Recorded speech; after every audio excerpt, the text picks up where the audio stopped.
అందరికీ praise the lord. నేటి దిన వాక్యముగా ఎఫెసీయులకు రాసిన పత్రిక 2వ అధ్యాయము 1 నుండి 10 వచనాలు చదువుకుందాము. మీ అపరాధముల చేతను పాపముల చేతను మీరు చచ్చిన వారై ఉండగా ఆయన మిమ్మల్ని క్రీస్తుతో కూడా బ్రతికించను.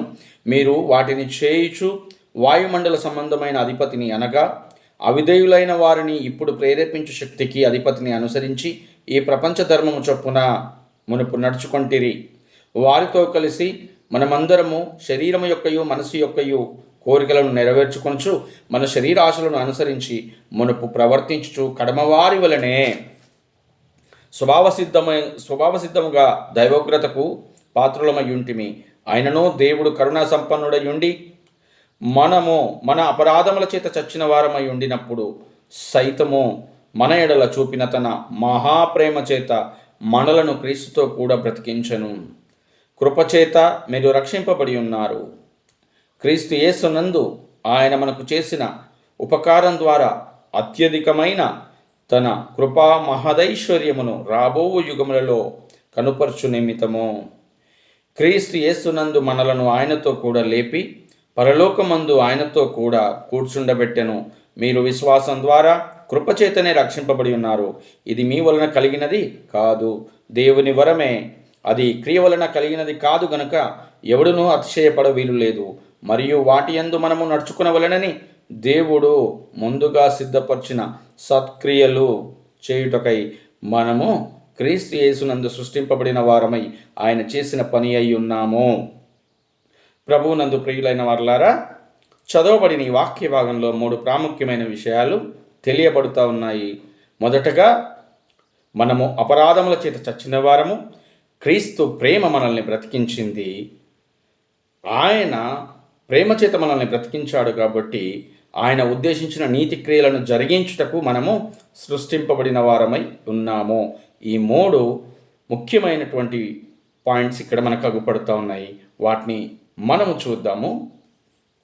మనం ఒకసారి మొదటి నుండి 3 వచనాలు గమనించినప్పుడు అక్కడ చెప్పబడుతున్న మాట, మీ అపరాధముల చేతను పాపముల చేతను మీరు చచ్చిన వారై ఉండగా ఆయన మిమ్మల్ని క్రీస్తుతో కూడా బ్రతికించను.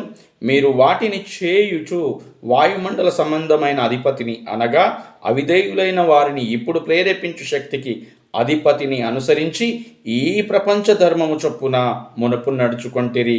వారితో కలిసి మనమందరము శరీరము యొక్కయు మనస్సు యొక్కయు కోరికలను నెరవేర్చుకొనుచు మన శరీరాశలను అనుసరించి మునుపు ప్రవర్తించుచు కడమవారి వలనే స్వభావసిద్ధమైన ఉగ్రతకు పాత్రులమయ్యుంటిమి.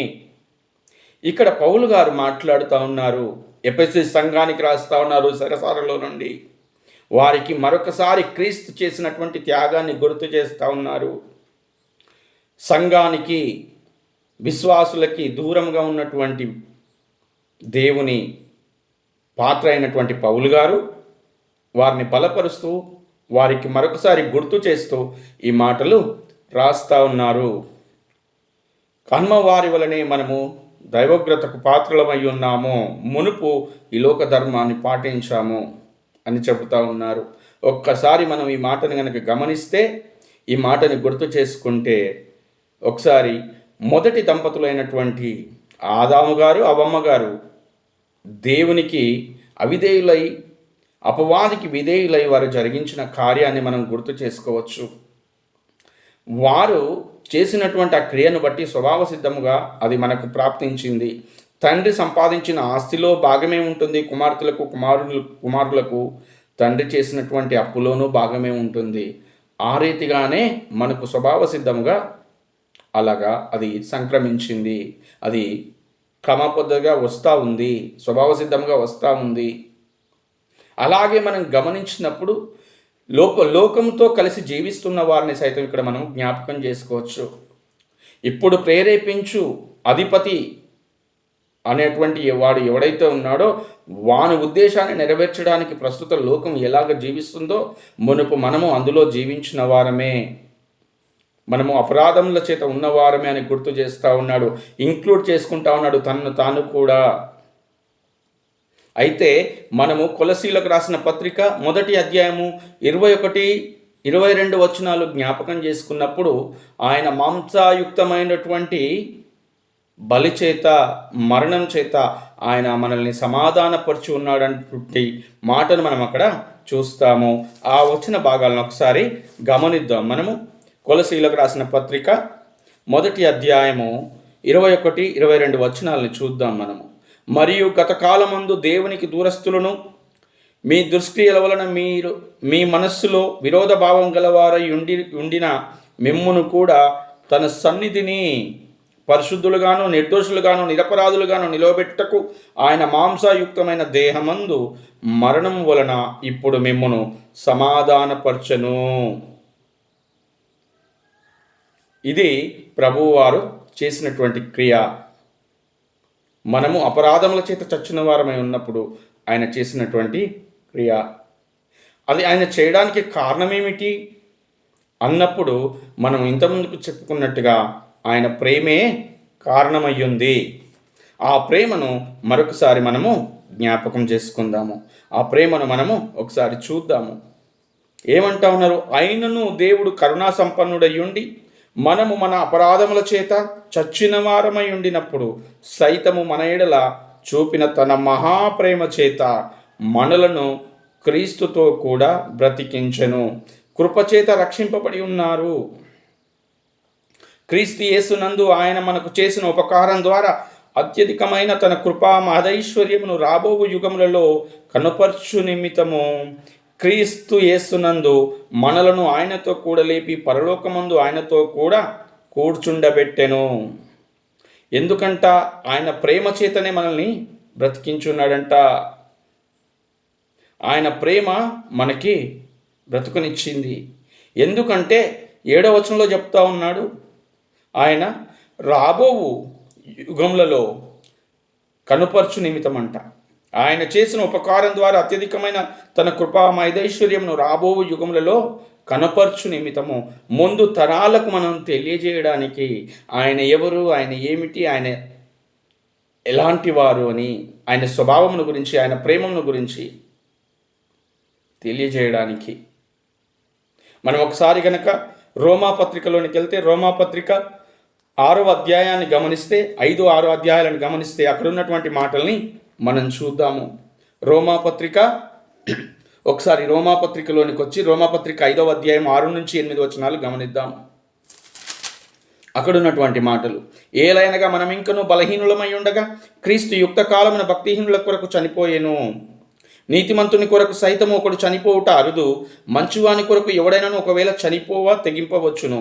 అయితే దేవుడు మన ఎడల తన ప్రేమను వెల్లడిపరుచున్నాడు. ఎట్లనగా మనం ఇంకనూ పాపులమై ఉండగానే క్రీస్తు మన కొరకు చనిపోయేను. క్రీస్తు మన కొరకు చనిపోయాడు. మనం ఇంకనూ పాపులమై ఉండగానే. మనమేదో నీతిమంతులమని, మనమేదో మంచి చేసామని మన కోసం పెట్టలేదు. కానీ మనం ఇంకనూ ఇష్టానుసారమైన జీవితంలో ఉన్నప్పుడే ఆయన మన కోసము బలి అయి ఉన్నాడు. ఆ బలి అవ్వడంలో ఏమి అగుపడతా ఉందంటే దేవుని ప్రేమ అగుపడతా ఉంది. దేవుడు లోకమును ఎంతో ప్రేమించను కాగా తన అద్వితీయ కుమారుని మనకు అనుగ్రహించాడు. కాగా ఆయన యందు విశ్వాసం ఉంచు ప్రతివాడు నశింపక నిత్య జీవం పొందినట్లు ఆయనను అనుగ్రహించను. దేవుణ్ణి విశ్వసించాలని ఆయన ముందే నీవు, నేను, మనము అనేవారము, ప్రస్తుతము ఉన్నవారము, మనం ఈ భూమి మీదకి రాకముందే మనము స్వభావ సిద్ధమైనటువంటి ఆ పాపపు జీవితాన్ని మనం కొనసాగిస్తున్నప్పుడే, ఆ స్వభావాన్ని కలిగి ఉన్నప్పుడే, ఆయన యందు విశ్వాసం ఉంచి ఆయనను కొనియాడుతూ ఆయన అడుగుజాడలో నడుస్తూ ఆ నీతి అనుసరించి నడవడం వలన నీతిమంతులుగా పిలవడానికి, నీతిని అనుసరించి జీవించడానికి ఆయన ప్రేమ గలవాడై ప్రాణం పెట్టాడు. ఆ ప్రేమలో నుండి మనము నేర్చుకోవాల్సినవి అనేకం ఉన్నాయి. అందులో ఒకటి ఏమి చెప్తా ఉన్నాడు, మరొకటి 3వ విషయం అంటే ఎందుకు ఆయన ప్రాణం పెట్టాడు, ఎందుకు అంతగా ప్రేమించాడు, ఏమి కోరుకుంటా ఉన్నాడు మనలో నుండి అన్నప్పుడు మనం గమనిస్తే 9వ వచనం నుండి 9-10 వచనాలు మనం గమనించినప్పుడు మరొకసారి మనకు ఒక ప్రాముఖ్యమైన విషయము తెలియబడుతుంది. అది మనము చూద్దాము. ఎఫెసీయులకు రాసిన పత్రిక మనము 8 నుంచి చదువుదాము. మీరు విశ్వాసం ద్వారా కృపచేతనే రక్షింపబడి ఉన్నారు. ఇది మీ వలన కలిగినది కాదు, దేవుని వరమే. అది క్రియ వలన కలిగినది కాదు గనుక ఎవడునూ అతిశయపడ వీలు లేదు. మరియు వాటి యందు మనము నడుచుకునవలెనని దేవుడు ముందుగా సిద్ధపరిచిన సత్క్రియలను చేయుటకై మనము క్రీస్తు యేసునందు సృష్టింపబడిన వారమై ఆయన చేసిన పని అయి ఉన్నాము. ఆయన నిర్ణయించినటువంటి మంచి కార్యాలను జరిగించడానికి, ఆయన ఉద్దేశించినటువంటి ఉద్దేశములను నెరవేర్చడానికి మనము సృష్టింపబడి ఉన్నాము. ఈ దినము, ఈ గుడ్ ఫ్రైడే, ఈ శుభ శుక్రవార దినమున మనం జ్ఞాపకం చేసుకోవాల్సింది ఏమిటి అంటే, మనము చచ్చిన వారమై ఉన్నాము. మన అపరాధముల చేత, మన ఇష్టానుసారమైన జీవితం చేత. ఆయన మనల్ని ప్రేమించి మన కొరకు ప్రాణం పెట్టాడు. ఆయన ప్రాణం పెట్టడం వెనుక ఉన్నటువంటి ఉద్దేశం ఏమిటంటే, ఆయన నిర్ణయించినటువంటి నీతి క్రియలను, మంచి జీవితాన్ని జీవించాలని ఆశిస్తూ ఉన్నాడు. తండ్రి ప్రేమ ఇక్కడ అగుపడుతూ ఉంది. ప్రతి తండ్రి, ప్రతి కుటుంబ యజమానుడు తన పిల్లలను గురించి ఆలోచించే ఒక స్వచ్ఛమైనటువంటి ఆలోచన విధానం ఇక్కడ అగుపడుతూ ఉంది. తండ్రి కుటుంబం కోసం ఎందుకు కష్టపడతాడు? తండ్రి, తల్లి, కుటుంబ యజమానుడు, యజమానురాలు పిల్లల నుండి ఏం ఆశిస్తారు? వారు ఎందుకు చేస్తూ ఉన్నారు? వారి ముఖ్య ఉద్దేశం ఏమిటన్నటువంటి విషయం ఇక్కడ అగుపడుతూ ఉంది, మనం ఈ లోకరీతిగా అర్థం చేసుకుంటే.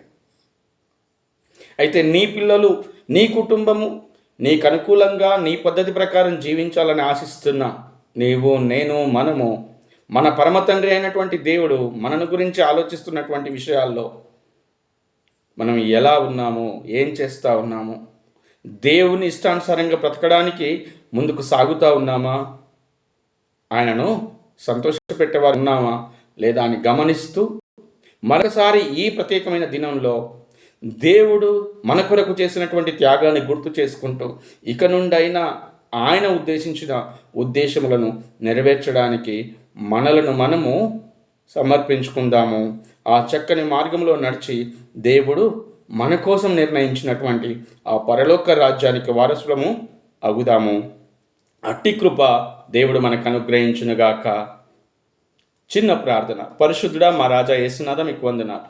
విత్తబడిన వాక్యము మేము మా హృదయంలో ఉంచుకొని మీకు సమీపముగా అనేకులకు ఆశీర్వాదకరంగా, మాకు మా కుటుంబాలకు మేము దీవెనకరంగా ఉంటే కృపను చూపమని యేసుక్రీస్తు పుణ్యనామం అడిగి వేడుకుంటున్నాం మా తండ్రి. ఆమెన్.